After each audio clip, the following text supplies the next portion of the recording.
இன்றைய news channel நண்பர்களுக்கு வணக்கம். நண்பர்களே, நமது விமானப்படை ஏற்கனவே 31 ஸ்குவாட்ரான்கள் விமானங்களை வைத்திருந்தது. அவற்றில் தற்போது MiG-21 என்று சொல்லக்கூடிய பைசன் என்று பெயரிடப்பட்ட அந்த விமானங்களை நமது விமானப்படையிலிருந்து தற்போது ஓய்வு அளித்ததன் காரணமாக நமது விமானப்படையின் ஸ்ட்ரென்த் தற்பொழுது 29 ஸ்குவாட்ரான்களாக குறைந்துள்ளது என்பதை நீங்கள் கேள்விப்பட்டிருப்பீர்கள்.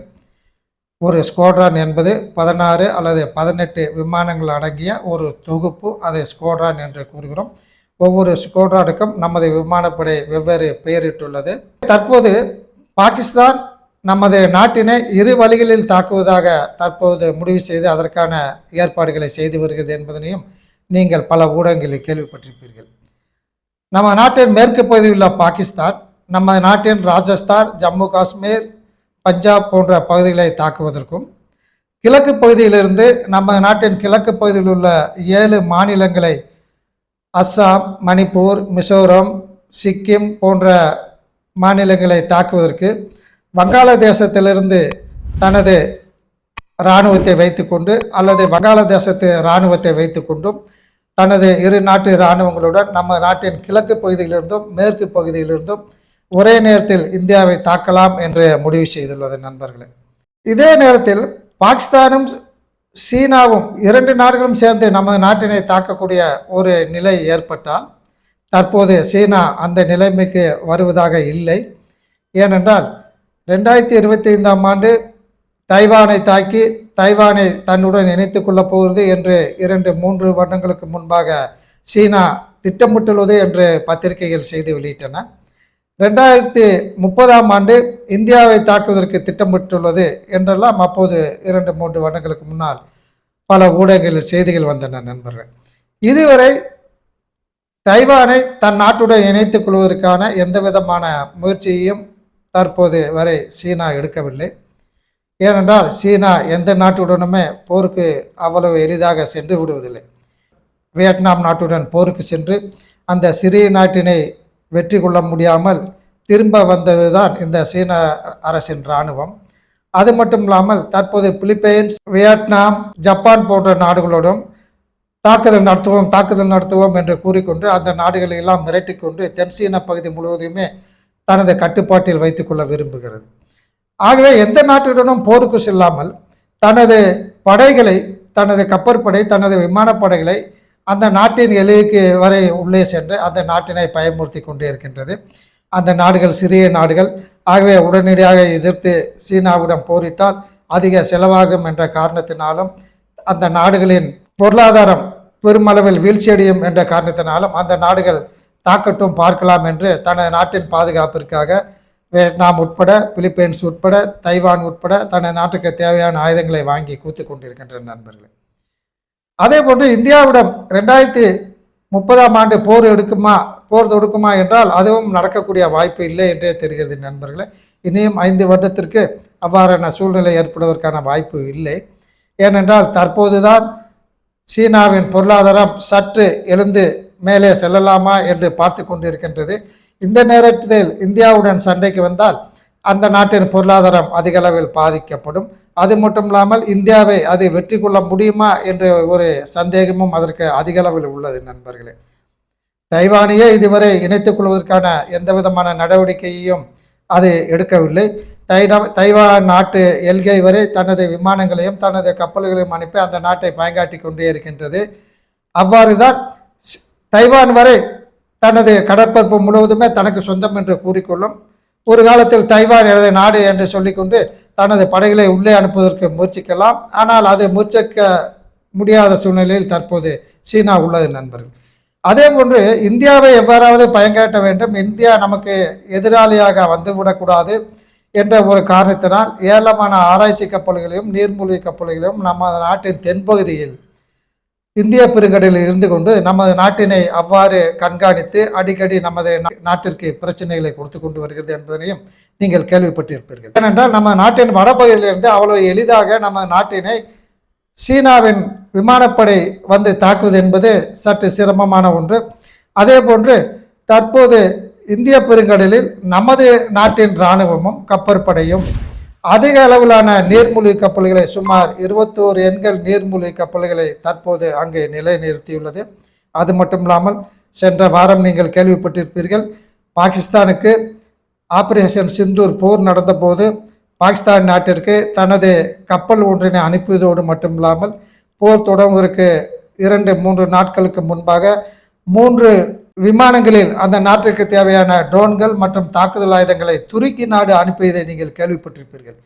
துருக்கி எப்பொழுதுமே பாகிஸ்தானிற்கு ஆதரவு அளித்துக் கொண்டு ஐநா சபையிலையும் இந்த காஷ்மீர் விவகாரத்தை பாகிஸ்தானுக்கு ஆதரவாக பேசிக்கொண்டு நம்ம நாட்டிற்கு பலவிதமான பிரச்சனைகளை துருக்கி ஏற்படுத்தி வருகிறது.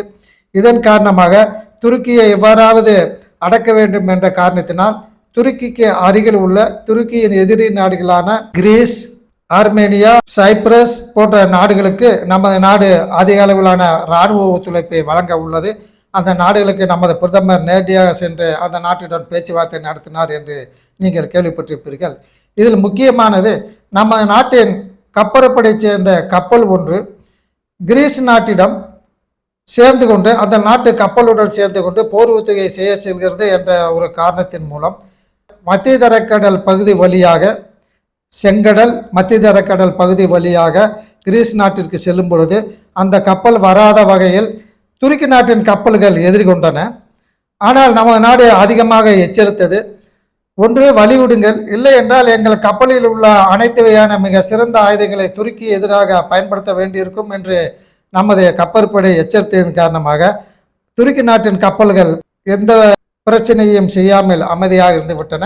அந்த கிரீஸ் நாட்டுடன் நமது கப்பற்படை சென்று போர் ஒத்திகை செய்து நண்பர்களே. ஆகவே இந்திய பெருங்கடலில் மட்டுமில்லாமல் ஆப்பிரிக்கா கண்டம் வரை, மத்திய தரைக்கடல் பகுதி வரை நமது கப்பற்படையின் ஆதிக்கம் தற்போது அதிகரித்து உள்ளது. இனியும் ஏராளமான கப்பல்கள், சுமார் 60 எண்களான கப்பல்கள் கட்டப்பட்டு வருகின்றன.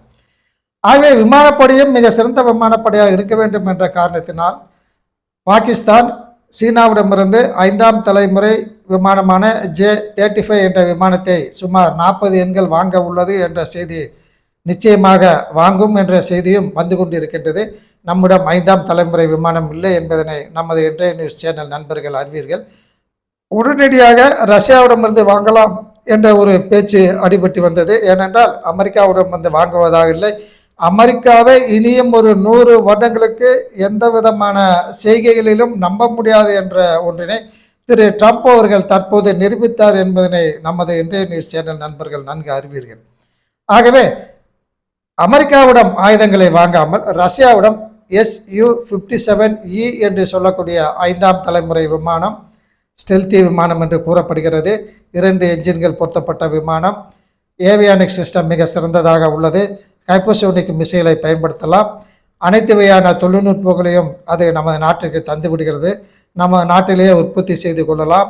சோர்ஸ் கோடு என்று சொல்லக்கூடிய அந்த விமானத்தில் உள்ள சாஃப்ட்வேர் சம்பந்தமான அனைத்து வகையான டீட்டெயில்ஸும் நமது நாட்டிற்கு அதை கொடுத்துவிடும் என்ற காரணத்தினால் 40 முதல் 60 எண்கள் Su-57 சுகாய் 57E என்ற விமானத்தை வாங்குவது எனவும், மீதி 100 முதல் 150 விமானங்களை நமது நாட்டின் நாசிக் விமானம் தயாரிப்பு நிலையத்தில் தயாரிக்கலாம் என்று முடிவு செய்யப்பட்டது. ஆனால் தற்போது எடுத்துள்ள முடிவுப்படி சுமார் 2 அல்லது 3 ஸ்குவாட்ரான்கள் 40 அல்லது 60 Su-57E என்ற விமானத்தை, 5ஆம் தலைமுறை விமானத்தை ரஷ்யாவிடமிருந்து வாங்குவது எனவும், அது தற்போது பாகிஸ்தான் வாங்க உள்ள அந்த விமானங்களுக்கு எதிராக பயன்படுத்த முடியும் எனவும் தற்போது இந்தியா முடிவு செய்துள்ளது. நண்பர்களே, Su-57 விமானத்தை நம்ம நாட்டில் தயாரிக்கும் எண்ணத்தை தற்போது அது ஒத்திவைத்துள்ளது. இதற்கு பதிலாக இந்த தற்போது நடைபெற்ற ஆபரேஷன் சிந்தூர் போரில் நமது ரஃபேல் விமானம் மிக சிறந்த அளவில் அந்த போரில் உதவியது.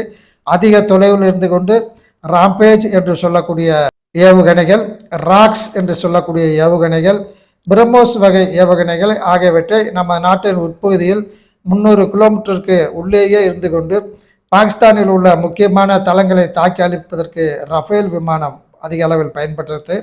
ஆகவே 114 ரஃபேல் விமானங்களை நாம் வாங்குவது என்று நமது இந்திய அரசு இன்றைய செய்திப்படி மிக தீவிரமாக அந்த பணிகளில் ஈடுபட்டுள்ளதாக தகவல்கள் வந்து கொண்டிருக்கின்றன. நண்பர்களே, 18 ரஃபேல் விமானங்களை மற்றும் ஏற்கனவே 36 விமானங்களை 2016ஆம் ஆண்டு ஒப்பந்தம் செய்து 2019-20ஆம் ஆண்டில் அவற்றை நாம் 36 எண்களை வாங்கி தற்போது பயன்படுத்தி வருகிறோம்.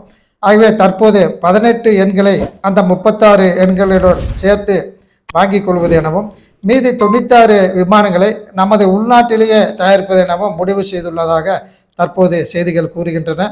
இந்த 96 எண்களை தயாரிப்பதற்கு 60 முதல் 80% அளவிற்கான பாகங்கள் நமது உள்நாட்டிலேயே தயாரித்துக் கொள்வது எனவும், ஏனென்றால் ஏற்கனவே விமானத்தின் வெளிப்பாகம் அந்த பாடி என்று சொல்லக்கூடிய ஃபியூசிலேஜ் என்று சொல்லக்கூடிய விமானத்தின் முழு உருவமும் நமது டாடா நிறுவனம், டாடா அட்வான்ஸ்டு சிஸ்டம் என்று சொல்லக்கூடிய அந்த நிறுவனம் ஹைதராபாத் நிறுவனத்தில் தயாரித்து வருகிறது. இதுபோன்று மிக சிறந்த பல பாகங்களை நமது உள்நாட்டிலேயே தயாரித்துக் கொள்வது எனவும், ரஃபேல் விமானம் நமது உள்நாட்டில் தயாரிக்கப்படும் போது அதற்கான தொழில்நுட்பங்களை பெற்றுக்கொள்வதெனவும் தற்போது பேச்சுவார்த்தைகள் மிக தீவிரமாக நடைபெற்று அந்த முடிவு மிக விரைவில் 1 அல்லது 2 மாதங்களுக்குள் எடுத்து முடிக்கப்படும் என்று தெரிகிறது நண்பர்களே. ஏனென்றால் நாட்டின் பாதுகாப்பு மிக முக்கியமானது. நாட்டின் பாதுகாப்பு மிக பலமாக இருந்தால்தான் எதிரி நாடுகளின் தொந்தரவு நமக்கு இல்லாமல் இருக்கும். எந்த நாட்டின் தொந்தரவு இல்லாமல் இருந்தால் தான் நாம் நமது பணியை, நம்ம நாட்டின் முன்னேற்றத்தை நமது அரசு கணிக்க இயலும் என்ற காரணத்தினால் நமது நாட்டின் பாதுகாப்பை உறுதி செய்வதில் நமது அரசு மிக முக்கிய பணியாக கருதி அதில் தீவிரமாக ஈடுபட்டு வருவதாக தெரிகிறது நண்பர்களே. ஆகவே 5ஆம் தலைமுறை விமானம் தற்போது Su-57E ரஷ்யாவிடமிருந்து 40 அல்லது 60 எண்களை வாங்கிக் கொள்வது எனவும், மீதி 114 ரஃபேல் விமானங்களை நாம் பெற்று அவற்றை பயன்படுத்துவது எனவும் தற்போது முடிவு செய்யப்பட்டுள்ளது.